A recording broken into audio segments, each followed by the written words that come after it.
संत कुमारों ने कहा देखिए कोई बात नहीं, बहू की मान रहे हैं, कोई बड़ी बात नहीं है, लेकिन बड़े बुजुर्ग बाबा जो घर में, उनकी भी सलाह अवश्य माननी चाहिए।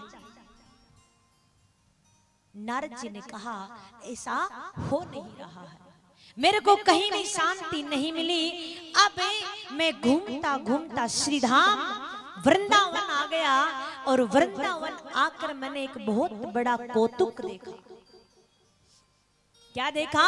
बहुत बड़ा कौतुक देखा कि एक देवी स्वरूप स्त्री एक बड़े से सिंहासन पर बैठी है और वो बैठी बैठी रो रही है। दो वर्द पुरुष उसके पास लेटे हुए हैं। काफी सी स्त्रियां, कोई उनको चुप करा रही है, कोई पंखा झला रही है, कोई मना रही है। अब सभी माताएं बैठी थी, सभी स्त्रियां बैठी थी। जल्दी से मेरा साहस नहीं हुआ उनके पास जाने का, लेकिन जैसे तैसे मैं उनके पास गया तो मैं कुछ नहीं बोला, चुप रहा। क्योंकि माताओं की एक आदत होती, वो कब रोने लग जाती, कब हंसने लग जाती, कुछ पता नहीं चलता। वो कब अपने दुखड़े बताने लग जाती, कुछ पता नहीं चलता। तो नारद जी ने कहा कि मैं दूर खड़ा रहा, कुछ बोला नहीं। इसलिए नहीं बोला कि उनका कुछ पता नहीं, वहां पे स्त्रियां थी।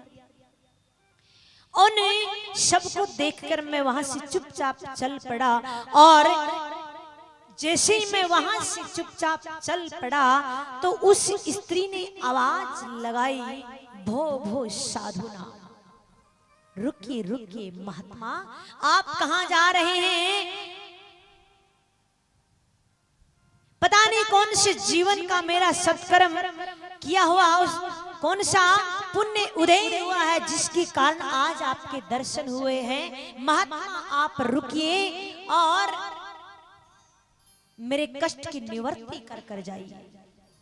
मैं उस स्त्री के पास गया, जाकर पूछा कि आप कौन हैं? उसने कहा मेरा नाम भक्ति है।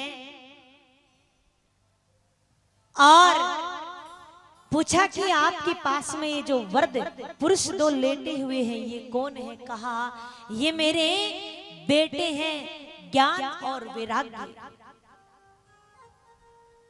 नारद जी ने कहा जरा खोलकर बताइए बात क्या है? तो कहा देखिए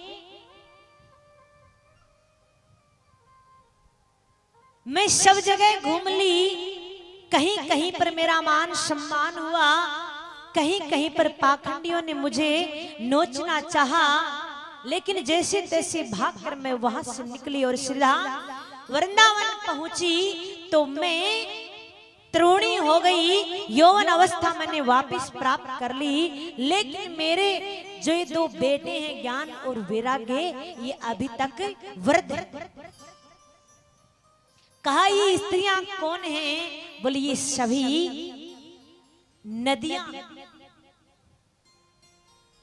संत कुमारों से कहा नारद जी ने कि उसने कहा मेरे कष्ट की निवृत्ति कीजिए और ज्ञान और वैराग्य का बुढ़ापा आप दूर कीजिए। मैंने खूब कोशिश करी, मैंने भरपूर प्रयास किया, वेदों के शास्त्रों के मैंने मंत्र इत्यादि शब्द सुना दिए, लेकिन जब तक मंत्र सुनाता हूं तब तक तो इनकी मूर्छा टूटती है, ये वापिस बंद करते ही अचेत अवस्था में आ जाते।